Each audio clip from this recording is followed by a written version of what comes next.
السلام عليكم ورحمة الله وبركاته. بنبدأ ملخص فيلم ايفل ديد رايس مع مجموعة من الأصدقاء واللي بيقرروا يقضوا أجازتهم على جزيرة، وبيظهر فيه كيليب وهو معاه درون طاير واللي كان قرب هيعور بيه زميلته، بس بيرجع يطمنها إن شفرات الدرون مش هتموتها، هي بس هتعمل لها جروح خطيرة في وشها. بعدها بتقول له إنهم لازم يروحوا على يطمنوا على زميلتهم التالتة جيسيكا اللي سايبينها في البيت لوحدها بعد لما ادولها دوا الصرع. لما بيرفض بتقرر إنها تروح لوحدها وتطمن عليه، وأول لما بتدخل أوضتها بتفضل قاعدة جنبها وبتقرا كتاب، بس بتبدأ تسمع أصوات غريبة جاية من عندها. بس الغريب إنها لما بترجع تبصلها تلاقيها إنها رجعت وقفت على السرير بعد لما كانت نايمة. بتبدأ إنها تقول بصوت غريب قصة الكتاب اللي موجود في إيديها وكمان كل الكلمات اللي موجودة فيه، مع إنها ما قرتوش قبل كده والمفروض إنها تعبانة. وأول لما بتقوم وبتبدأ تصرخ فيها عشان تقف بيغمى على جيسيكا وبتقع من على السرير. تبدأ إنها تخرج حاجات غريبة من بقها وكمان يجيلها تشنجات، بس فجأة بتقف وبتبدأ إنها تخنق صاحبتها، وكمان بتمسك شعر صاحبتها وبتخلع فروة راسها. تروح بعدها وهي مصابة لزميلها كيليب عشان تحذره، بس طبعا جيس بتكون جاية وراها ومعاها فروة راسها. كمان بتمسك الدرون اللي طاير في الهواء، بتبدأ إنها تبص لكيليب بنظرات غريبة. فجأة بتقرب شفرات الدرون من دماغها وبتقع في البحر. طبعا كيليب ما بيترددش إنه ينزل وراها عشان ينقذها بس بتغرقه، وكمان بتحدف راسه على الشط.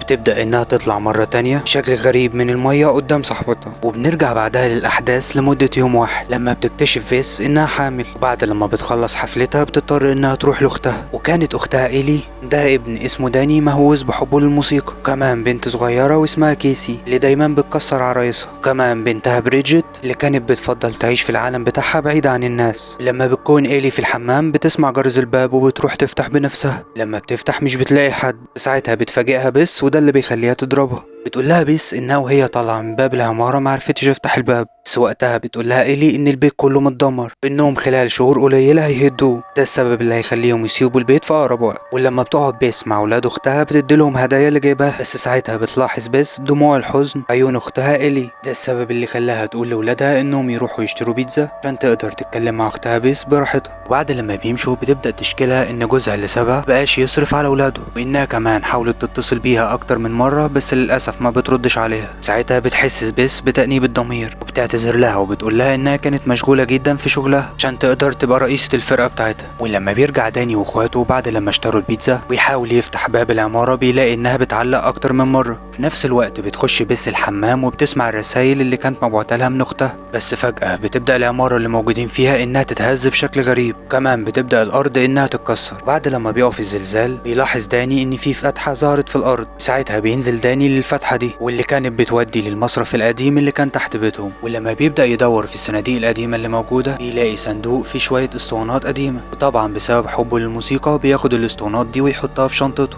بس وقتها بيسمع صوت غريب جاي من المكان، ساعتها ابتدى يتحرك في المكان كله عشان يلاقي عدد كبير من الصلبان المتعلقة. بيلاقي تحتهم صندوق حجري شكله غريب، بسبب الزلزال اتفتح فتحة في الصندوق ده، ولما بيبص جواه يلاقي حاجة ملفوفة بقماش بس بتتحرك. لما بيفتحها بتكون مغطية بعدد كبير من الحشرات اللي بتبدأ تطير في وشه. بيرجع بعدها يظهر جواه كتاب شكله غريب، وساعتها بتبدأ إيلي إنها تقلق على أولادها خصوصا بعد الزلزال اللي حصل. تطلب من جارها غيب إنها تاخد عربيته عشان يدور عليهم. بتقابل بيس بعدها جار إيلي التاني اللي بيقول لها إن القطة بتاعته خباها في فتحات التهوية أول لما حصل الزلزال. في الوقت ده بيظهر أولاد إيلي من الأسانسير، وبعد لما بيدخلوا الشقة بيبدأ داني وبريجيت إنهم يفتحوا الكتاب اللي لقوه. ابتدى داني يقول لبريجيت إن أكيد الكتاب ده ليه قيمة، وده لأن شكله قديم وإن أمهم دلوقتي في احتياج كبير للفلوس وأكيد الكتاب ده هينفعه. بس ساعتها بريجيت بتنبهه الكتاب ده شكله غريب ولسبب وجيه هم دافنينه، بس وقتها داني ما بيهتمش بكلامها وبيحاول يفتحه. ساعتها بيتعور من السنان اللي موجودة على الكتاب وبيقع دمه عليه، بس فجأة بتبدأ كل السنان دي إنها تفتح. بسرعة بيبدأ داني إنه يفتح الكتاب ويشوف صفحاته اللي كان موجود فيه صور ورسومات غريبة، بس بترجع أخته تمنعه وبتقفل الكتاب،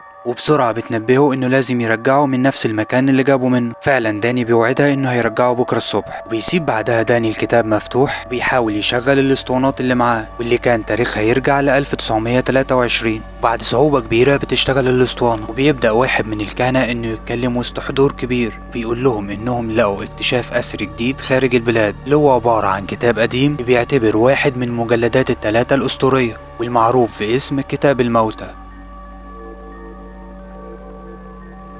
كل الكلام اللي مكتوب فيه مكتوب بالدم، انه جمعهم كلهم النهارده عشان يخيرهم في ترجمة الغاز الكتاب. بس ساعتها ابتدى معظم الموجودين انهم يعترضوا على اللي بيقوله ويمنعوه انه يترجم الكتاب، خصوصا ان اسمه كتاب الموتى. ولما بتخلص الاسطوانة بيرجع داني يشغل الاسطوانة التانية، وبيبدأ نفس الكاهن مرة تانية انه يتكلم. ابتدى يقول ان هو واتنين من زمايله قرروا انهم يترجموا الكتاب بس في السر. في نفس الوقت بتكون إيلي معاها هدوم جوزها بتنزل عشان ترميها بره العمارة، وكمان بتركب الأسانسير. لما بيبدأ داني يشغل آخر اسطوانة وهي الاسطوانة التالتة، يبدأ الكاهن إنه يقول كل الطلاسم والتعاويذ اللي موجودة في الكتاب. وأول لما بيسمعها داني بيقلق وبيحاول إنه يقفل الجهاز، وللأسف ما بيعرفش إنه يقفله، لغاية لما بيظهر كيان شرير بيتحرك بسرعة رهيبة للعمارة، كل صفحات الكتاب إنها تتحرك، لغاية لما بيظهر في وش أول واحد قبله وهي إيلي. بيبدأ إنه يهاجمها بشكل غريب جوه الأسانسير، لدرجة إنها بيغمى عليها، ولما بتفوق بتحاول تفتح باب الأسانسير، بس بتلاحظ وقتها إن في حد موجود معاها في الكابينة. وبيبدأ الكيان ده إنه يضربها، وكمان بيخنقها من السلك اللي نازل من السقف، وبيكسر إيديها بطريقة غريبة، وكمان بيربط كل طرف في جسمها لغاية لما بيفصل النور كله على العمارة. ولما بتعرف بس إن نور العمارة بتاعتهم بس هو اللي قاطع، بتروح لأوضة أختها إيلي وما بتلاقيهاش موجودة. بس فجأة بيفتح باب الشقة، تظهر إيلي بشكلها الغريب، بتدخل المطبخ وبتبدأ إنها تولع النار، وكمان بتبدأ إنها تقلي البيض بطريقة غريبة جدا. وبتبدأ وقتها إنها تقول كلام كتير جدا مش مفهوم. بس فجأة بتبدأ توجه الكلام لبس وتقول لها إنه موجود جواها. فجأة بتبدأ تمشي على إيديها ورجليها، وكمان تخرج مادة غريبة من بقها. بترجع تطلب من اختها انها تحاول ما ياخدش ولادها، وفجأة بتقع على الارض وبتفقد النفس. وبيحاول بعدها داني وبيس انهم ياخدوها بره العمارة عشان ينقذوها، بس بيلاقوا ان الاسانسير عطلان، ولما بيتحركوا لسلالم الطوارئ بيلاقوا ان هي كمان مش موجودة. ولما بيجي جارهم غيب بتبدأ بيس انها تحكي له على اللي حصل، انها خلاص دلوقتي ماتت. ولما بيحاول يقفل عينيها بينصدم انها بترجع تفتح عينيها مرة تانية، وكمان بتكون الكهرباء وشبكة التليفون متعطلة.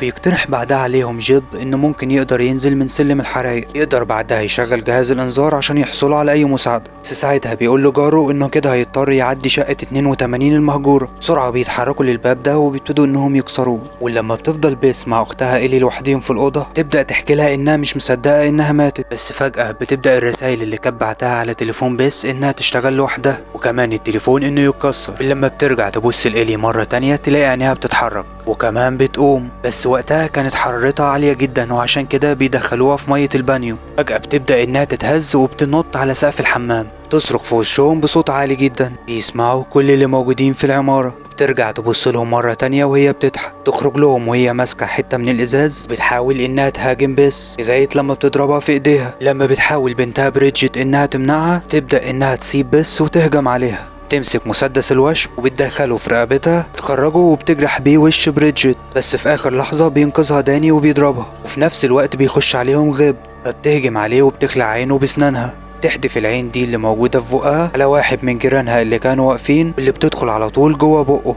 تنتهز بيس فرصة انها بره الشقة وبتقفل الباب. ولما بتحاول بيس تبص من عين السحرية تلاحظ ان الكيان الغريب بيبدأ يهاجم كل سكان العمارة، وكمان بتقتلهم بأبشع الطرق. وبتبدأ بعدها بريدجيت انها تزعل اخوها داني، وبتقول له ان امهم بقت شبه كل الصور اللي شافوها في الكتاب. تبدأ كمان انها تلومه عن كل اللي حصل له. بسرعة ما بيترددش داني ان ياخد خالته بيس عشان يوريها الكتاب. تدخل بعدها بريدجيت اوضتها عشان تشوف الجرح اللي في وشها، وفجأة بتلاحظ ان الجرح بقى شكله غريب جدا، وصوت غريب بينده عليها، وابتدت انها تنزل دم في كل فتحات في وشها. في نفس الوقت بتقرب كيسي من الباب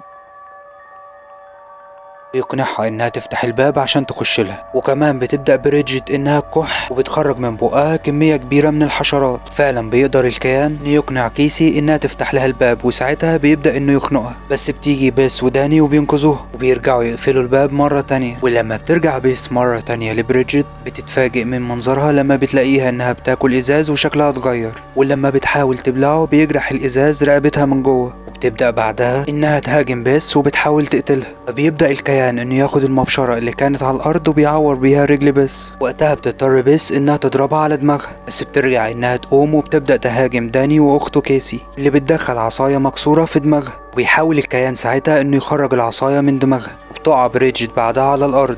بيضطر بعدها داني انه ياخد جثة اخته يلفها بغطا وبيربطها بعدد كبير من السلوك عشان ما تهربش مرة تانية. ساعتها بتقوله بيس انها محتاجة تسمع الاسطوانة دي مرة تانية، يمكن تقدر تلاقي اي طريقة يهربوا بيها من الموقف اللي هما فيه. تقدر بعدها تشغل جهاز الموسيقى على بطاريات احتياطية، وساعتها بتقفل على نفسها وبتبدأ إنها تسمع الأسطوانة لوحدها. يبدأ الكاهن يقول إن الكيان ده محدش بيقدر يدمره، وكمان قدر إنه يخش جوه جسم زمايله. في نفس الوقت بيفكر الكيان إنه يدخل من فتحات التهوية أول لما شاف القط جواه،